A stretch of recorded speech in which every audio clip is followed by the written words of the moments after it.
Ordula orden dugu gauza asko aipatzeko, hiru proiektu praktika adibide ere badira, Rakelek aipatu digun bezala, eta lehendabizi galdetu nahi dizuet, bueno, zertan nahi zeaten, zer den egiten ari zaretena, eta, bueno, ze helbururekin, ze inspiraziorekin ere egin duzun, zurekin hasita, iruditzen bazaizu, Aritz Ginea, Welke.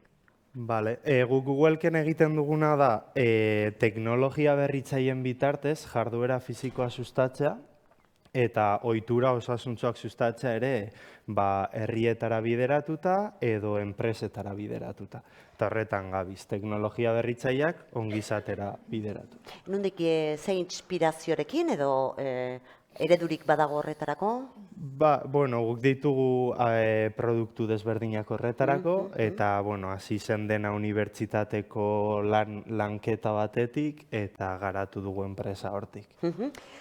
Hernani alderagoaz, berdintasuna, kultura artekotasuna eta lankidetza arloetan, itxaso lekuona, zuen egitasmoaren berri azaltzea nahi nuke, eta esandakoa, ze helbururekin eta ze inspiraziorekin. Hain labur edo luzatu nahi pixka gehiago. Bueno, berak jarri du eredua eta zoragarri. Ados. Luzatu barkatu. Hernanin zertan gabiltzan. Bueno, besteak beste tokiko garapenerako estrategia bat daukagu, Hernani burujabe izena jarri dioguna, herrian dauzkagun beharrak identifikatu eta hoiei ahalik eta tokiko erantzunik onena emateko, ezta? Eta hor, lehentasunen artean, zaintzarako estrategia jarri dugu lehentasunen artean. Urteak daramatzagu, Hernanin zaintzaren gaia lantzen, eskualde mailako diagnostiko bat ere egin genuen, zaintzaren egoeraren baitan, eta diagnostiko hortatik, besteak beste, atera ziren, goizean entzun ditugun datu batzu, zartzea, heldu zartzaro aktiboaren beharra eta gauzaiek, baina atera zitzaizkigun batez ere hiru lerro oso argiak, sistemak ez dituela denon zaintza beharrak asetzen, eta beraz eraldatu egin behar dugula, eta zaintza demokratikoa izango bada duindu egin behar dugula, banatu egin behar dugula eta aitortu egin behar dugula, ezta? Orduan, hortan genbiltzala pandemia etorri zen, eta pandemiak erakutsi zigun inoiz baina gehiago ze beharrezkoa den zaintza, ze beharrezkoa diren sareak, elkar sostengatzeko, eta ze zaurgarria den bakardade egoera, Pentsa pandemian bakarrik egon zirenen egoera, ezta? Beraz, pandemia betean ekin genion udalean proiektu bat diseinatzeari, bakardade egoera ez hautatuan zeuden adineko pertsonentzat, hor elkartu ginen, udaleko politikariak kasu honetan, teknikariak, bestelako adituak, proiektu bat irudikatzeko, bakardade egoera ez hautatu hortan zeuden personak gizarteratzeko, berriz ere komunitatearekin konektatzeko.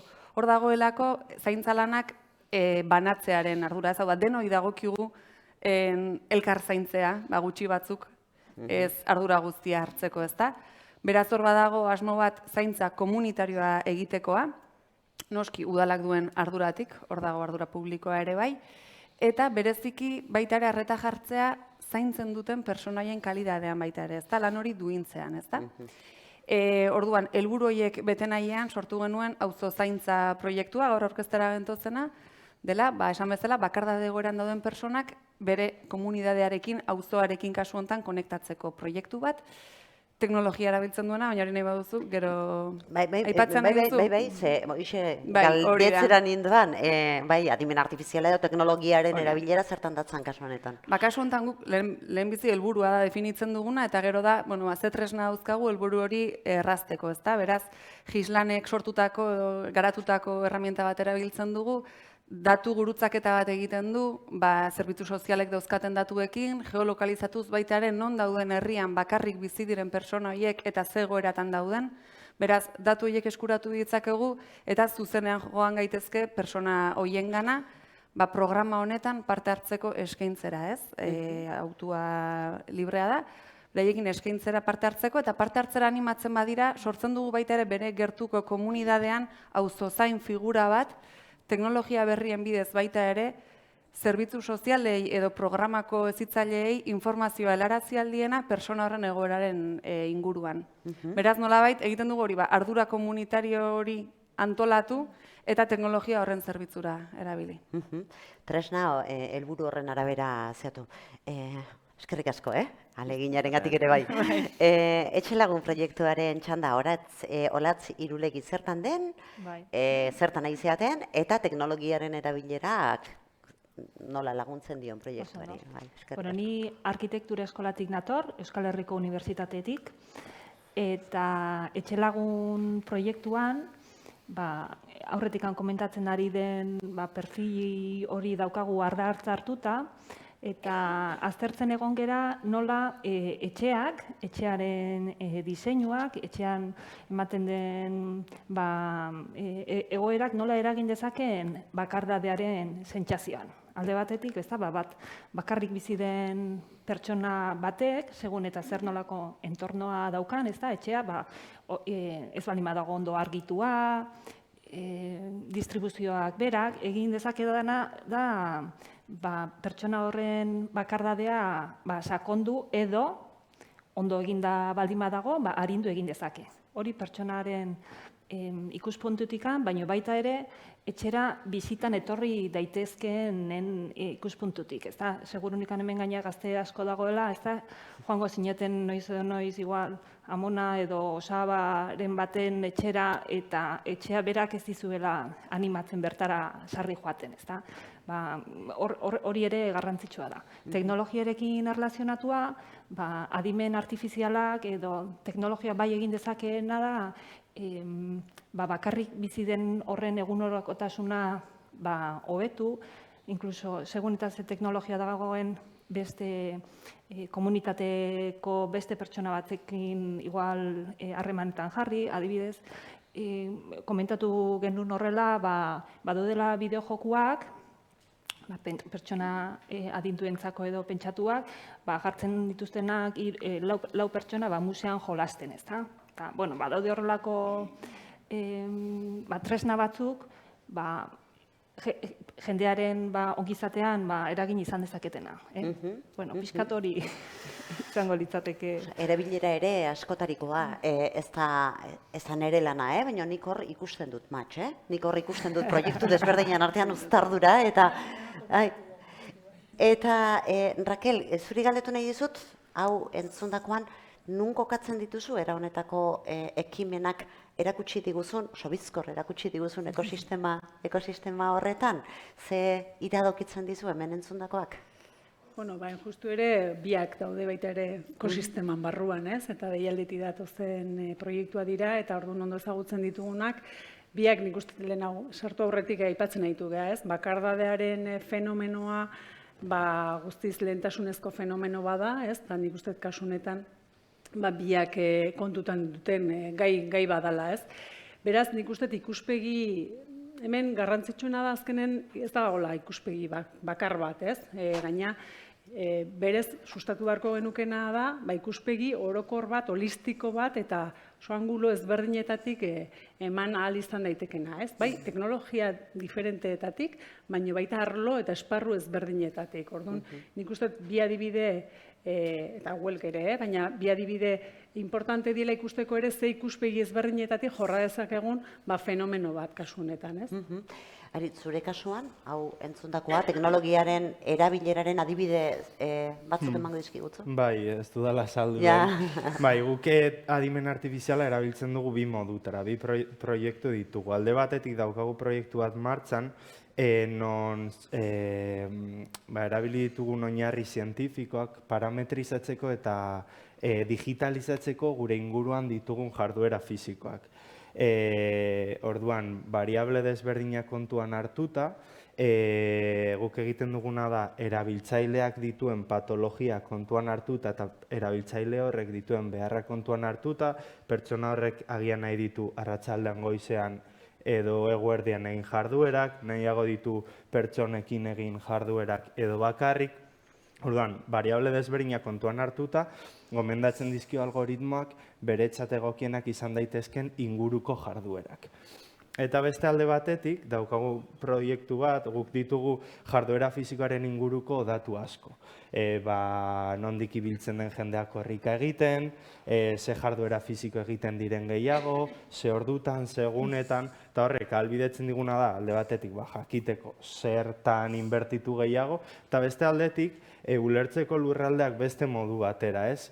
Ze ingurune ez diren seguruak, ze ingurune ez dauden ondo argiztatuak, alditugu ekintza horietara bideratutako udaletxetatik edo enpresatetik ekintzak sortu, orduan bi alor horietan gabiz lanean. Honek ere beste buelta bat ematen dio, ez da? Lurraldea ere implikatzen du honetan. Hau era hontako proiektuetan entzun dugu ariketa fisikoa edo jarduera fisikoa egin beharra, bakardadea, zaintza, adin guztietan, maila desberdinetan, baina guztietan oso transversalak diren, denok egon gaitezke, denok hautatu ez dugun bakardade egoeran, zaintza beharra izan dezakegu edo zaintza eman beharra, ariketa fisikoa eta bar, baina badago beste variable bat, sartzen ari den gizarte bat garela, eta horren inguruan galdetu nahi dizuet, ze adimen artifiziala, teknologia, oraindik berri deitzen ditugun teknologi horiek, adinarekin nola uztartzen diren, ze harrera lor dezakegun. Erakutsi dizkigu zuen, adibideetan teknologiaren erabilera atzean dago.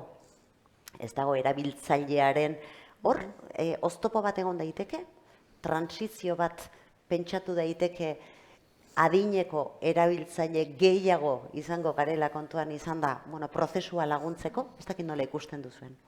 Guk daukagu proiektu piloto bat Eibarko Udalarekin eta gure hasieratik eduki dugun ikuspuntua izan da teknologia izan behar dela diseinatu hasieratik denontzat. Eta Eibarko Udalarekin egin dugun proiektu horretan daukagu mugikor aplikazio bat, aurretik komentatu ditudan gauzak sustatzeko, eta ditugu erabiltzaileak 16 urtetatik eta uste dut zaharrenak dituela 90 urte. Orduan, egin ditugu ekintzak pertsona nagusiagoei erakusteko nola erabiltzen diren teknologiak eta diseinutik egon dira bertan. Orduan, izan dira prozesuaren parte.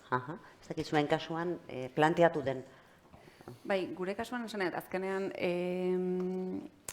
nik uste arrakala hori gero eta txikiagoa izango dela, ezta? Azkenean adin hortara iristen ari diren helduak ere dagoeneko batute harremana, ja teknologia berriak deitu ezin diogun horrekin, ezta? Teknologiarekin, ezta? Hala ere, lehen komentatzen genuen, adimen artifizialak ezin du ordezkatu, pertsonon adimena, ezta? Eta hor, guretzako bada garrantzitsua babes sortzea pertsona horren inguruan eta arrakala digital hori baldin badago, hori gainditzeko tresna jartzea, ezta? Guk planteatzen dugun proiektuan, esan bezala, pertsonaren gertuko komunitatea inplikatzea da pausuetako bat, herria orokorrean telenera aipatu da, ez? Eragile inklusiboak izatea, ez? Nola hartzen ditugu, nola egiten diogu espazioa gure ekimenetan pertsona hauei, ez? Nolako herramientak dauzkagu? Ez badute teknologia erabiltzen, bestelakoak izan barko dira, ez da? Eta gero baita ere, beti pertsona horren inguruan, gure kasuan bidelagun funtzio batez, badago, bide hori egiten lagunduko diona, ez? Hau da, benetan distantzia hori baldin badago, distantziak laburtzea da kontua, eta teknologia izan da dira hortarako erabilgarri, ez badu pertsona honek zuzenean erabiltzen, bidea egiten lagunduko diogu, baina esango nuke, eta nire zera urte gutxietako arazoa dela.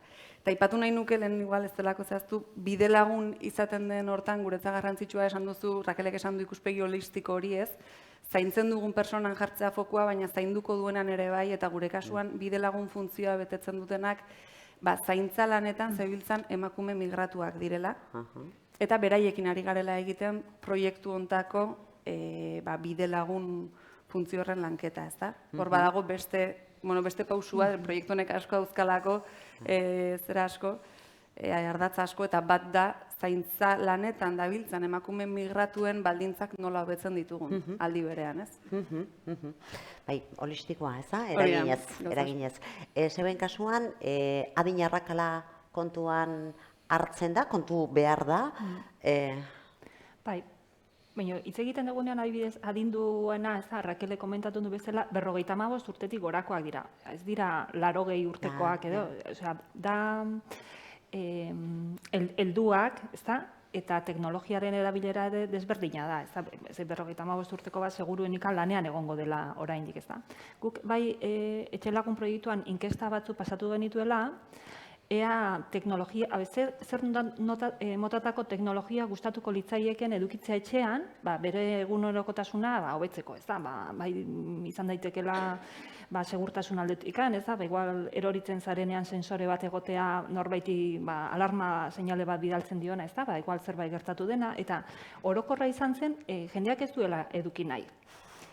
Sentitzen ziren pixka bat kontrolatuak bezala, ez da, eta esaten diozu, gaina segurunikan igual eroritzezea, eta mezu hori igual semeari bidaltzen dio, ez da, eta igual ez diozu nahi esan, igual norbait etorri dela etxera, edo, ez da, egon daitezke olako, eta teknologiaren aldetikan, hori, nire ustez egon behar du integratua, baina ez da, ez dezu notatu behar zure pribatutasuna edo galtzen, eta nik usten hor badagoela, limite bat kontutan eduki beharrekoa. Bai, adimen artifiziala, hau da, adimentsua izatea erantzuna, eta gero etorriko da teknologia horri laguntzera, ez da? Eta ez ustea dana teknologiaren esku bukatu behar dugu, eta aurreko mailari egin diodan galdera berbera egin nahi dizuet zuei ere. Euskerak ze paper jokatzen du? Zuen proiektuetan zailtasuna izan da, abantaila izan da, zailtasun edo abantaila izan denik ere ez diozue zuen buruari planteatu. Rakel, zurekin hasita. Bueno, nik pixkat adibide moduan jarriko dut zaintzarloarekin, lotuta. Adineko egoitza batean adibidez, zer nolako garrantzia daukan komunikazioak, erabiltzaileekin. Eta badaude pertsona batzuk, erosoago sentitzen direnak, bere ama hizkuntzalak euskera, eta beraiek horrela espresatzen dilako. Eta orduan hori bermatu behar dugu nolabait. Azkenen zaintzaren elementu importante bada, ez? Kasu honetan. Eta nik uste, horra ia lalanean, badauzkagu hainbat baita ere teknologiarekin lotutako hainbat ekimen, resibo zoren gogoratzen nahi naiz batez, adibidez, zaintzaileak egoitzetan, ezkenen gai administratiboak eta arintzeko teknologia, ahozko teknologia baten bidez. Eta ezkenen denbora hori dedikatu diezaiuten zainketa, zuzeneko zainketari, ezkenen benetazko kalitatezko zainketari. Eta kasu horretan, erderaz eukiren duen bertsioa, oain euskeratzen ari gara, euskeratzen ari dira, resibo dalako adibidez, egoitzetan gehien erabiltzen da aplikazioa, ez? Eta orduan, bere garrantzi osoa dauka, noski baietz. Bai, ongizatean.